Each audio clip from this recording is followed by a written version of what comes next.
नमस्कार मंडळी. आणि खास करून सन 2020 पर्यंत भारत एक महासत्ता बनेल असं धाडशी विधान बाळगणाऱ्या माजी राष्ट्रपती डॉक्टर APJ अब्दुल कलाम यांच्या नजरेतील भारताचे भावी आधारस्तंभ माझ्या सर्वच दादा आणि दीदींनो.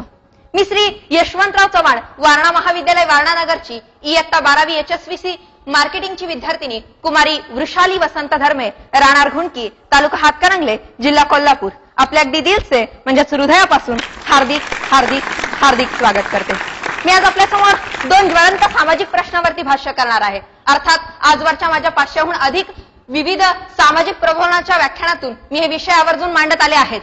पण कित्येक जाणकारांच्या मते व्याख्यानाच्या माध्यमातून मांडलेले विचार जास्तीत जास्त लोकांपर्यंत पोहोचतातच असं नाही. म्हणूनच विद्यार्थ्यांच्या आत्महत्या आणि विद्यार्थिनींवरील अत्याचार या 2 विषयावरील विचार जास्तीत जास्त कुटुंबातील माता बहिणी आणि दादा आणि दिद्यांच्या पर्यंत पोहोचायला हवेत. अर्थात प्रत्येक ठिकाणी मला पोहोचणंही शक्य नाहीये, त्यामुळे जास्तीत जास्त लोकांपर्यंत पोहोचण्याचा मला एक जो शॉर्टकट सापडला तो हा की जो आता तुम्ही पाहत किंवा ऐकत आहात. अर्थात मी हे एक विद्यार्थिनी असल्यामुळं मला देखील याही विषयावरती काहीतरी करायला हवंच हवं असा माझा आतला आवाज मला वारंवार प्रेरणा देत असे. पण 12वीमुळं माझंही शेड्यूल थोडंसं टाईट होतं, त्यामुळे मलाही थोडंसं थांबावं लागलं. पण विविध परीक्षांच्या निकालापूर्वी ही CD, DVD आपल्या नजरेत आणण्यासाठी मी माझ्या परीने माझी कौशल्यपणाला लावली आहेतच. दुर्दैवाने माझा एखादा दादा किंवा दीदी परीक्षेतील अपयशामुळे आत्महत्येच्या विचारापर्यंत पोहोचले असतील आणि सुदैवाने माझे विचार ऐकून ते त्या निर्णयापासून परावर्तित झाले तर मी माझ्या प्रयत्नांचंच नव्हे तर माझ्या जन्मालाचं सार्थक झालं असं समजत. चला तर मग मूळ विषयाकडे वळूया. प्रथम विद्यार्थ्यांच्या आत्महत्या. आजवर विविध जाती धर्मातील संत महात्म्यांची जन्मभूमी, कर्मभूमी इतकीच ओळख आपल्या देशाची जगभराच्या पाठीवरती होती. पण हीच ओळख आज कुठंतरी हळूहळू पुसत चालल्याचं जाणवतं. कारण आज वर्तमानपत्राचं पान उघडलं की आत्महत्या, बलात्कार, पेटवून घेणं, देणं, हुंडाबळी अशा विविध बातम्यांच्या रकान्याच्या रकाने आपल्याला पाहावयास मिळतात. आणि ह्याच बातम्या आपल्या देशाची ओळख कुठंतरी पुसत असल्याचं या माध्यमातून जाणवतं. मित्र, मी लहान असताना माझ्या गावामध्ये भिंतींवरती एक बातमी लिहिलेली असायची की देवीचा रोगी कळवा आणि ₹1000चं बक्षीस मिळवा. कालपर्वत्वे या बातमीत मला थोडासा बदल करावा असं वाटतोय की कोणत्याही वर्षभरातल्या कोणत्याही वर्तमानपत्रात खून, दरोडे, बलात्कार, आत्महत्या, पेटवून घेणं, देणं, हुंडाबळी अशी एकही बातमी नसल्याचं कळवा आणि ₹1,00,000चं बक्षीस मिळवा. मला वाटतं वर्षानुवर्ष जसा देवीचा रोगी मिळणं कमी झाला आहे तसाच दिवसेंदिवस अशा बातम्या मिळणं किंवा अशा बातम्यांचं वर्तमानपत्र मिळणं ही अशक्य असेल, नाही का? मित्र, माणसं वेगवेगळ्या कारणासाठी आत्महत्या करतात, ज्यामध्ये प्रामुख्याने कर्जबाजारीपणा, कौटुंबिक कलह, प्रेमातील अपयश, परीक्षेतील अपयश, चारित्र्य हणणं, एखाद्या असाध्य रोगाचा प्रादुर्भाव ही त्यापैकीच काही प्रमुख कारणं आहेत असं म्हणायला काही हरकत नाही. नॅशनल क्राईम रेकॉर्ड्स ब्युरोच्या मते सन 2011 मध्ये 1,35,585 तर सन 2012 मध्ये 1,35,445 इतक्या आत्महत्या झाल्या. भारतामध्ये दर दिवशी 371 आत्महत्या होतात, ज्यामध्ये पुरुषांची संख्या 242 तर स्त्रियांची संख्या 129 इतकी आहे. भारतामध्ये दर 1 तासाला 15 आत्महत्या होतात. ही बाब मला तरी खूपच चिंताजनक वाटली. याही पुढची धक्कादायक बातमी म्हणजे सन 2002 पासून भारतामध्ये 1,00,000पेक्षा जास्त आत्महत्या होतात, ज्यामध्ये प्रामुख्याने आंध्र प्रदेश, तमिळनाडू, केरळ, महाराष्ट्र आणि कर्नाटक या राज्यांचा समावेश होतो. या राज्यांमध्ये भारतातील एकूण लोकसंख्येच्या 50% आत्महत्या या राज्यामध्ये होतात. खरं तर माणसाचा जन्म फक्त एकदा आणि एकदाच मिळतो हे माहीत असून सुद्धा माणसं आत्महत्या करतातच का या प्रश्नाचं उत्तर मला तरी आजपर्यंत सापडलेलं नाहीये. खरं तर आपल्यापैकी कोणा एखाद्याच्या मनात आत्महत्येचा विचार आलाच ना तर त्यावेळी मला असा आत्महत्येचा निर्णय का घ्यावा लागतो आहे हा प्रश्न स्वतःला विचारून बघा. असा निर्णय अनावधानाने घाई गडबडीत घेण्यापूर्वी काही प्रश्न स्वतःला विचारून बघा की जगातील सर्वात जास्त बुद्धिमान प्राणी माणूस म्हणून ज्या विधात्यानं मला जन्माला घातलं त्या विधात्याला मला जन्म दिल्याचं सार्थक वाटेल का? ज्या आई बापांनी मला जन्म दिला, लहानाचं मोठं केलं, मी कुणीतरी खूप मोठं बनावं अशी स्वप्न आपल्या उराशी बाळगली, त्यांना त्यांच्या आयुष्याचं सार्थक झाल्याचं समाधान वाटेल का? खरं तर माणसाचा जन्म फक्त एकदा आणि एकदाच मिळतो हे माहीत असून सुद्धा माणसं आत्महत्या करतातच का या विषयावरती मी थोडंसं चिंतन मनन केलं. त्यावेळी माझ्या लक्षात आलं की आत्म म्हणजे स्वतः किंवा स्वतःची आणि हत्या म्हणजे हत्या. स्वतःची स्वतःने केलेली हत्या हा झाला आत्महत्येचा ढोबळ मानाने अर्थ. पण प्रख्यात वक्ते माननीय शिवखेरा यांच्या मते आत्महत्या म्हणजे आयुष्यातील संकटांना भिवून काढलेले एक पळवाट होय, किंवा आत्महत्या म्हणजे तात्पुरत्या समस्येवरचा कायमस्वरूपी इलाज होय. किंवा प्राध्यापिका सौ प्रीती शिंदे पाटील मॅडम यांच्या मते आत्महत्या म्हणजे केवळ स्वतःचाच नाश नव्हे, तर आई वडिलांच्या स्वप्नांचा, अपतेष्टांच्या अपेक्षांचा, भावंडांच्या आशेंचा, प्रियजनांच्या विश्वासाचा, सगळ्यांचाच नशिबापुढे दंड थोपटून उभे टाकण्याऐवजी पत्करलेली सपशेल शरणागतीच, आव्हानांच्या अडथळ्यावरून स्वतःला आजमावण्याऐवजी केलेला स्वतःचा कडेलोट, आयुष्याच्या भरल्या ताटात स्वतःच्या हातांनी माती कालवण्याचं केलेलं पाप होय, पाप होय, महापापच. खरं तर अशी व्यक्ती या जगात जगण्यास लायकच नसते. अर्थात ज्या व्यक्तीच्या आयुष्यात एकदाही आत्महत्येचा विचार आलाच नाही ती व्यक्ती खऱ्या अर्थानं आयुष्य जगलीच नाही असं म्हणायलाही काही हरकत नाही. पण विचार फक्त मनात येणं आणि तो कृतीत आणणं यात मात्र जमीन आसमानाचा फरक आहे. मित्र, तुमच्यापैकी कुणा एखाद्याच्या मनात आत्महत्येचा प्रश्न आलाच ना, तर त्यावेळी स्वतःला काही प्रश्न विचारून बघा. असा निर्णय घाई गडबडीत अनावधानाने घेण्यापूर्वी स्वतःला काही प्रश्न विचारून बघा की जगातील सर्वात जास्त बुद्धिमान प्राणी माणूस म्हणून ज्या विधात्यानं मला जन्माला घातलं त्या विधात्याला मला जन्म दिल्याचं सार्थक वाटेल का?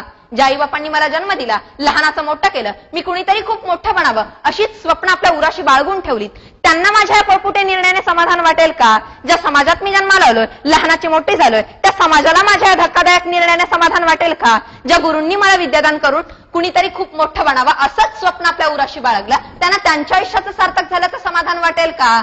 ज्याच्याबरोबर किंवा जिच्याबरोबर आपण सप्तपदीचे फेरे घेतले, ज्यांच्या खांद्यावरती आपण विश्वासानं मान टेकवली, त्यांना त्यांच्या आयुष्याचं सार्थक झाल्याचं समाधान वाटेल का?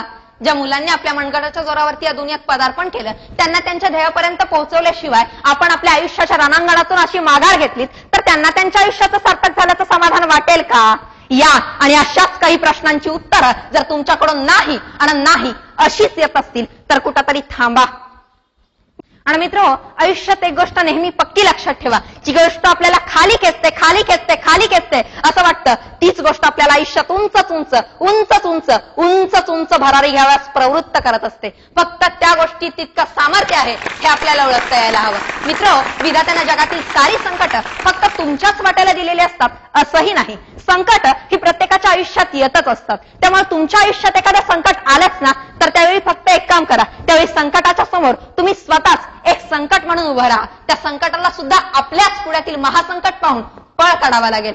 मित्र, असं म्हटलं जातं की संकट आली की 2 पावलं मागं सरकणंच हिताचं असतं. कारण वाघ ध्येयपूर्तीपूर्वी 2 पावलं मागं सरकतो, ते मागे हटण्यासाठी नव्हे तर पुढे झेपावण्यासाठी. जो काळाचा रोग पाहून मागे सरकतो तोच काळाच्याही पुढे जाऊ शकतो, हे पक्क लक्षात असू द्या. आयुष्याची स्वप्न पाहत असताना वास्तवाला कधी विसरायचं नसतं. आयुष्याची स्वप्न पाहत असताना वास्तवाला कधी विसरायचं नसतं. गुलाबाला स्पर्श करताना काट्यांचं भान मात्र ठेवायचं असतं. जीवन हे शून्यातून उभं करायचं असतं.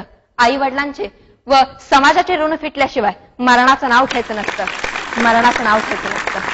मित्रहो, जर आपल्याही आयुष्यात आत्महत्येचा विचार आलाच ना, तर त्यावेळी फक्त एक काम करा, त्यावेळी आत्मविश्वासाच्या दोन्ही भक्कम पायावरती तुम्ही उभं राहा. तुमच्या निश्चयाच्या मनगटामध्ये बुद्धिरूपी दुधारी तलवार असू द्या आणि तुमची आग ओकणारी नजर त्या संकटावरती केंद्रित करा आणि त्या संकटांना चॅलेंज करा की अरे या, आता हवं तर एकटं या किंवा मुंगींच्या रिवणासारखं एका पाठोपाठ एक या. आई शपथ एकेकाला आर पार चिरल्याशिवाय सोडणार नाही. त्या संकटालाही एकदा सोडून 10 वेळा विचार करावा लागेल की या व्यक्तीच्या आयुष्यात आपण जावं की आल्या पावलीच परत फिरावं. ती संकट निश्चित आल्या पावली परत फिरतील, पण त्या संकटांनी परत फिरण्यापूर्वी तुम्ही मात्र या दुनियेतून परत फिरू नका. मित्र, महानायक अमिताभ बच्चन यांचे वडील कैलासवासी श्री हरिवंशराय बच्चन यांची सर्वश्रुत काव्यपंक्ती कदाचित आपल्या सर्वांना माहीतच असेल. असफलता एक चुनौती है, स्वीकार करो. असफलता एक चुनौती है, स्वीकार करो. क्या कमी रह गई है देखो और सुधार करो. जब तक न सफल हो नींद चैन को त्यागो तुम. जब तक न सफल हो नींद चैन को त्यागो तुम. संघर्ष का मैदान छोड़ मत भागो तुम. कुछ किए बिना ही जय जयकार नहीं होती. कुछ किए बिना ही जय जयकार नहीं होती. कोशिश करने वालों की कभी हार नहीं होती. कोशिश करने वालों की कभी हार नहीं होती. नन्ही चींटी जब दाना लेकर चलती है, नन्ही चींटी जब दाना लेकर चलती है, चढ़ती दीवारों पर 100 बार फिसलती है.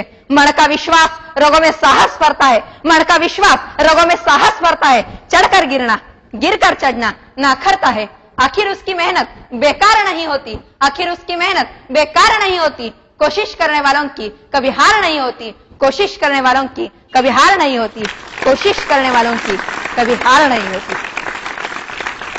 मित्रांनो, या कार्यक्रमाच्या निमित्तानं परवाच आत्महत्येच्या काही घटना माझ्या वाचनात आल्या. मला आवर्जून त्याही तुम्हाला सांगाव्याशा वाटतात. घटना क्रमांक 1, इयत्ता 6वीच्या वर्गात शिकणारा 12 वर्षांचा मुलगा की ज्याच्या आईनं तू आता अभ्यासाला बस, गावात हिंडणं फिरणं टवाळक्या करणं थोडंसं बंद कर, कमी कर आणि आता अभ्यासाला सुरुवात कर असं सांगितलं. 6वीच्या वर्गात शिकणारा मुलगा जगण्याचा व्यापक अर्थही त्याला समजला नसेल कदाचित.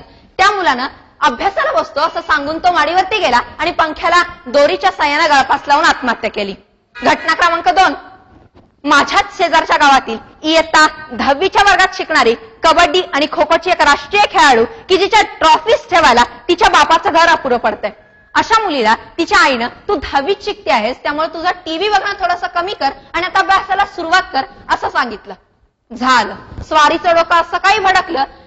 कबड्डीच्या खेळात सूर मारणाऱ्या व्यक्तीच्या तिच्या आईच्या वाक्यानं मारलेला सूर थेट काळजाला भिडला. बेचैन अवस्थेतच ती शाळेत गेली, पण शाळेत तिचं मन रमेना, काही केलं मन रमेना. ती घरी आली, घरातली सर्वच मंडळी आपापल्या कामावरती गेली होती. हीच संधी साधून तिनं शेतात मारणाऱ्या औषधाची अख्खी बाटली आपल्या खशात रिकामी केली आणि खो खोच्या खेळात कित्येक सहकार्यांना खो घालून खेळातून बाद करणाऱ्या या राष्ट्रीय खेळाडूने स्वतःच्याच आयुष्याला खो घालून या जगातून आपली एक्झिट घेतली.